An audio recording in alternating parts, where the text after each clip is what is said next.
యేసయ్య మంచి కాపరని నువ్వు దేవుణ్ణి నమ్ముకున్నావు కదా, ఆ యేసయ్య మంచి కాపరని నువ్వు పేబు మందిరానికి వస్తున్నావు కదా. ఒకసారి ఎప్పుడైనా నువ్వు అడిగినప్పుడు ఆయన సమాధానం కరెక్ట్గా చెప్పకపోతే అలిగిన దాఖలాలు లేవా? ఉన్నాయేమో. నేను పలాన్ని కావాలని ఆయన మా అమ్మ మీద కొనిపెట్టేది, మా నాన్న మీద కొనిపెట్టేవాడు, యేసయ్య అడిగితే అన్ని ఇస్తానన్నావు కదా నాయన అని చెప్పి అంటావా? అడుగుతాలుగో అయిపోతే. నేను మా పాస్టర్ గారితో అన్నాను మొన్న, ఈ సంవత్సరం తప్ప మరొక సంవత్సరం మనం మీటింగ్ చేయలేము,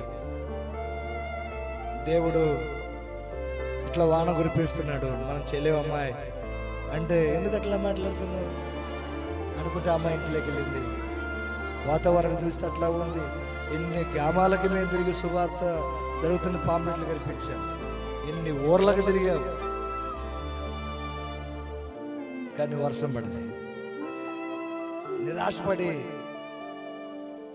బాధపడి నేను ఆ మాటని చర్చిలో కూకుంటే దేవుడు నాకు చెబుతున్నాడు, ఓర్పు ఉండాలి కదా, ఓర్పుతో నిదానంతో ఉండాలి కదా. ఎందుకు నువ్వు తొందరపాటు అవుతున్నావు, ఎందుకు నువ్వు తొందరపడుతున్నావు అని అంటూనే ఉన్నాడు. ఫోన్ రాన వచ్చింది, యాక్సిడెంట్ అయినదని. ప్రేమ దేవుని బిడ్డలారా, మన దేవుడు మనల్ని ప్రేమించి, మన దేవుడు మనల్ని కరుణించి మనకిచ్చిన ఒక సమయము ఈరోజు. ఈ సమయంలో ఒక మంచి మాటను నువ్వు వింటానికి వచ్చావు. యెహోవా నా కాపరి, నాకు లేవి కలదు, పచ్చగల చోట నన్ను పడుండ చేస్తాడు. నిజమే, నువ్వు పచ్చగా ఉండాలి అంటే నీకు కాపరి కావాలి. నువ్వు పచ్చగా ఉండకాడు నువ్వు మెయ్యాలంటే ఖచ్చితంగా నీకు కాపరి కావాలి. ఆ కాపరి గుండెకాలు తినేవాడు కాదు, ఆ కాపరి కొవ్వు తినేవాడు కాదు, ఆ కాపరి డబ్బులు ఇస్తే వడ్డీకిచ్చుకున్నాడు కాదు, బ్యాంక్ బ్యాలెన్స్ నింపుకున్నాడు కాపరి కాదు.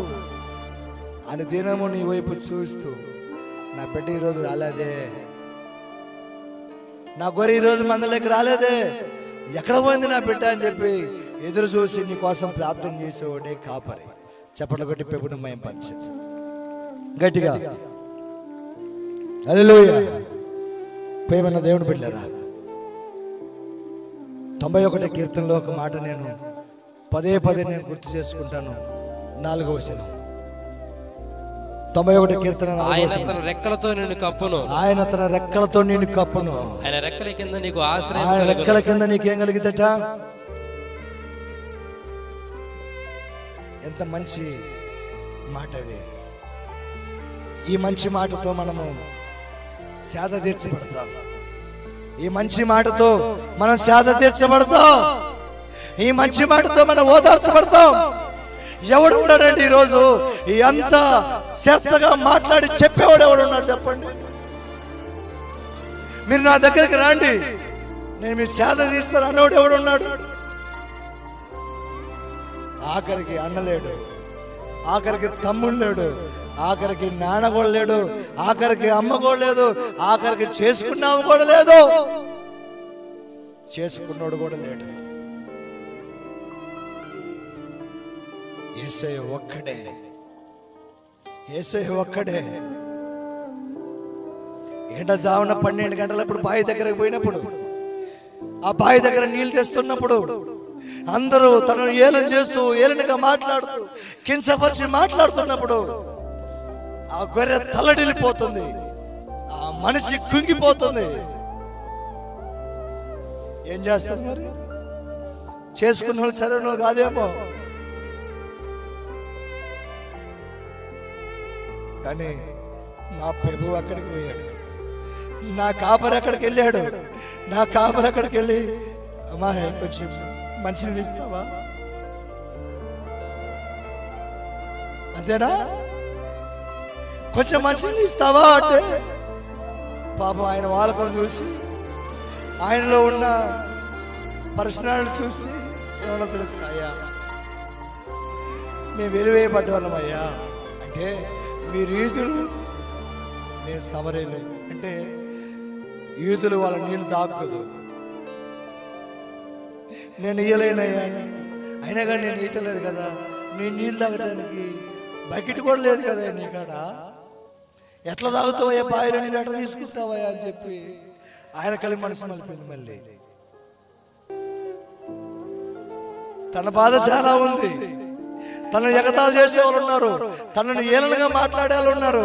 కానీ నువ్వు ఎట్లా తీసుకుంటావు, నేను నాకంటే బకెట్ ఉంది, నాకంటే శాద ఉంది అని చెప్పి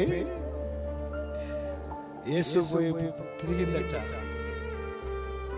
తిరిగితే నేను ఒక మాట అన్నాడు, కాపరపండ లక్షణాలు అయ్యాయి, సేవకుడికి ఉండాల్సిన లక్షణాలు అయ్యాయి.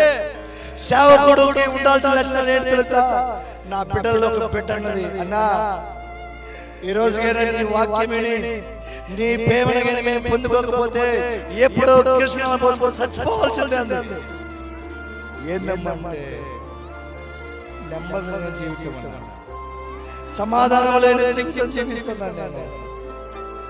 సమరసి గురించి నువ్వు చెప్పినప్పుడు నేను విన్నానన్నా, సమరసీనే దేవుడు మార్చినప్పుడు నన్నెందుకు మార్చాడు, ఆమెను క్షమించినప్పుడు నన్నెందుకు క్షమించడని నా పాపాలన్నీ కాలంలో లేయటానికి ఆ వాక్యం నువ్వు చెప్పినావన్నా.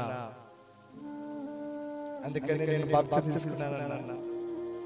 ఇంక సావాలని నాకు లేదన్నా, బతకాలని నాకు, బతికి నలుగురికి సువార్త చెప్పాలని చెప్పి సాక్షి చెప్తుంది. ఎందుకు మాట్లాడుతుంది ఈ మాట? ఇంకొక మాట కూడా చెప్తాను, మీరు జాగ్రత్తగా వినండి. యేసు వారితో పాటు శిష్యులు ఉన్నారు లేరా? అబ్బాయి దగ్గర పోయినప్పుడు శిష్యులు ఉన్నారు. కానీ శిశువులు ఉంటే ఆమెతో మాట్లాడటానికి కుదరదు. నీకు 5 భర్తలు ఉన్నారు, నువ్వు 6 ఉంచుకున్నావు అని చెప్తున్నప్పుడు కానీ ఇల్లుగనుకో తిండిపోతు రకాలు, ఏ రకాలు తిండిపోతు రకాలు ఇల్లు అనుకో. అమ్మాయి ఎంత మంచిదనుకున్నా చెడు అనుకున్నావు, అవునా కాదు? అటాడు భర్తలు పాస్టర్లు ఉన్నారు ఇప్పుడు కూడా, అటాడు పత్తి భర్తలు ఇప్పుడు కూడా విశ్వాసం చాలా మంది ఉన్నారు. డోంట్ కేర్, మన సంఘంలో ఎవరు అట్లా ఉండడానికి లేదు, అట్లా మాట్లాడటానికి లేదు. ఎందుకు ఈ మాట వాడాలంటే అక్కడ బైబిల్ లేదు కదా ఎందుకన్నామంటావా?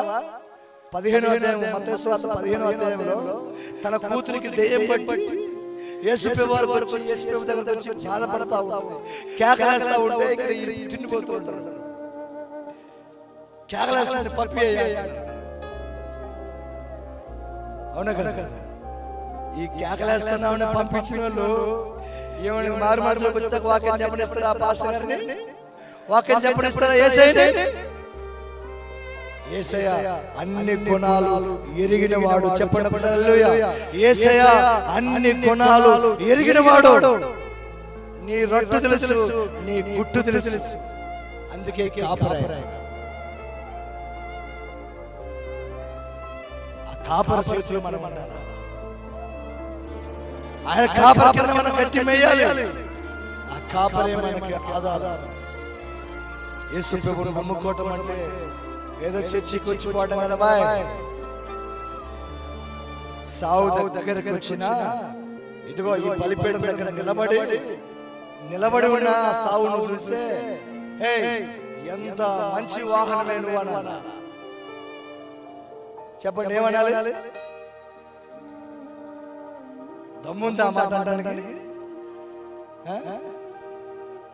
సావు మన దగ్గరకు వచ్చి ఇక్కడ నిలబడితే ఓ మంచి వాహనమా,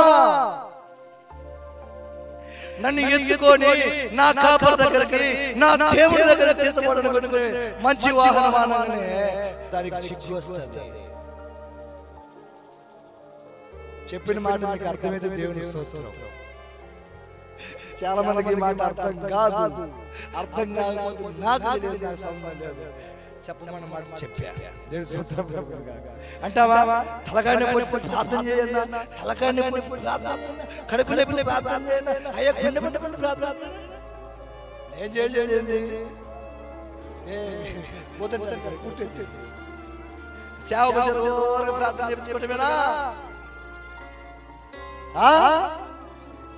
2008లో యేసుక్రీస్తు ప్రభువుని నమ్ముకున్నాను. 2017లో సేవకుడిగా, యాజకుడిగా, ప్రవక్తగా దేవుడు నన్ను పంపాడు. పొట్టగోసిన ఆచరణ రాదు. ఈరోజు 62 పాటలు రాశాను. మరణం నా దగ్గరకు వచ్చిన సేవకు రాజీకుండా ఆపింది. తాగో అరలిట తాగు అంటే నేను తాగాను. తాగిన తర్వాత నాకు గుర్తొచ్చాడు నా కొడుకు, నా బిడ్డలు. యేసయ్యా నా మంచి కాపరి, దయతో నన్ను క్షమించయ్యా. ఎవడు బతికిస్తాడండి? అరలిటలో నవ్వుతాను తాగితే కక్కీకుండా. ఎవరండి? చాలా మంది నన్ను అంటారు, నెహెమ్యా ధైర్యం, నా దేవుడే ధైర్యం, నా దేవుడే నాకు ధైర్యం. ఎడారిలో ఇక్కడ పునాది వేస్తుంటే ఇక్కడ అన్నారు చాలా మంది సేవకులు, బోధకులు అన్నారు, ఈ 2 రోజులకి పీక్కొని పోతారులేని. పరలోకం నుంచి దూతలు దిగొచ్చి పునాది వేసినాయి. భూమి ఆకాశం గతించిపోయినా నా దేవుని మాట గతించిపోదు. పాడాల పవిన అన్నట్టు నా దేవుడు రాజ్, కింగ్. అవును,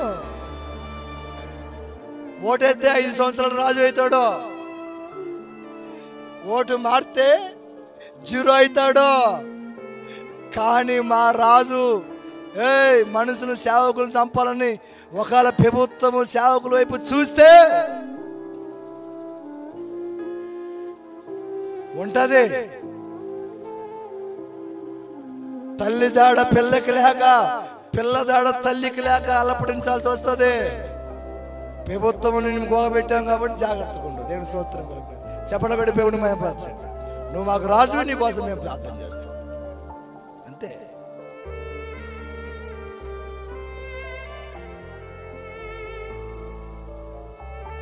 చెప్పండి, ఒకసారి చెప్పండి. ప్రతి ఒక్కరు ఎవరైనా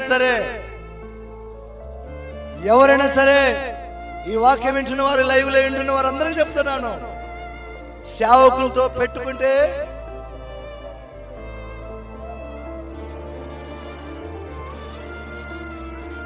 తలమేనా అవుట్. అంతే. ఒక్క సేవకుని తప్పితే 100 సేవకులు మేము వస్తాం. చెప్పండి హల్లెలూయా. 100 మంది కాపర్లు తయారవుతామని చెప్తున్నాడు. 12 మందిని తయారు చేశాడు యేసయ్య కాపర్లుగా. ఆ మంచి కాపరి దేవుని స్తోత్రం కలుగునుగా.